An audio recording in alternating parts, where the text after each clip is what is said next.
Hello दोस्तों, welcome back to my channel commerce वाले सरदार जी, जहां कॉमर्स रटाया नहीं समझाया जाता है। तो दोस्तों, हमने पिछले वीडियो में पढ़ा था प्राइस इलास्टिसिटी ऑफ डिमांड। अब हम इस वीडियो में पढ़ने वाले हैं कि जो अलग अलग डिग्रीज होती हैं प्राइस इलास्टिसिटी ऑफ डिमांड की। तो बेसिकली 5 डिग्रीज होती हैं जो प्राइस इलास्टिसिटी ऑफ डिमांड की होती है। पहली होती है यूनिटरी इलास्टिक डिमांड, दूसरी होती है रिलेटिव इलास्टिक डिमांड, तीसरी होती है रिलेटिव इन इलास्टिक डिमांड, चौथी होती है perfectly in elastic demand and पांचवी होती है परफेक्टली इलास्टिक डिमांड। तो आज हम इन पांचों डिग्रीज को डिटेल में पढ़ने वाले हैं, तो बने रहिएगा मेरे साथ इस वीडियो में। सबसे पहले हम बात करते हैं unitary elastic demand. Unitary elastic demand का मतलब होता है कि जब डिमांड में जो भी चेंज है, जितने भी परसेंटेज चेंज जो रहता है वो सेम रहता है जितना परसेंटेज चेंज प्राइस में हुआ हो। मींस जितना भी परसेंट अगर प्राइस चेंज होती है उतने ही परसेंटेज से डिमांड चेंज होगी, उनके प्रपोर्शन में कोई चेंज नहीं आएगा। उसको हम बोलते हैं यूनिटरी इलास्टिक डिमांड।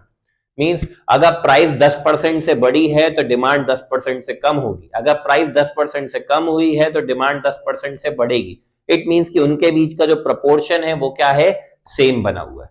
उसको हम बोलते हैं यूनिटरी इलास्टिक डिमांड। इसको हम ऐसे भी रिप्रेजेंट कर सकते हैं, delta Q means change in quantity divided by original quantity is equal to change in price divided by original price. Now relatively elastic demand. Relatively elastic demand का मतलब होता है कि जब डिमांड में ज्यादा चेंज आए, डिमांड के जो परसेंटेज चेंज आया है वो ज्यादा है as compare to what, as compare to price. Means जितना परसेंटेज प्राइस में चेंज आया था उससे ज्यादा परसेंटेज अगर हम डिमांड में चेंज आता है तो उसको हम बोलते हैं रिलेटिवली इलास्टिक डिमांड। तीसरा, relatively inelastic demand. Relatively inelastic demand का मतलब होता है कि जब डिमांड में जो परसेंटेज चेंज है वो कम है as compare to price. Means price के परसेंटेज चेंज से कम चेंज, मींस प्राइस से ज्यादा चेंज नहीं आया, प्राइस से कम चेंज आया है अगर डिमांड में, तो उसको हम बोलते हैं रिलेटिवली इनइलास्टिक डिमांड।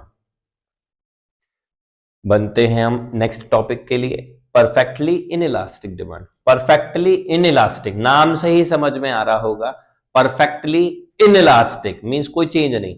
यहां पे डिमांड हो जाती है ढीठ। मींस कैसे कि जब प्राइस में चेंज हो ना हो, कुछ भी हो, डिमांड में कोई चेंज नहीं आएगा। मींस प्राइस बढ़े कम हो चाहे कुछ भी हो, लेकिन डिमांड में कोई भी चेंज नहीं आएगा, तो उसको हम बोलते हैं परफेक्टली इनइलास्टिक डिमांड।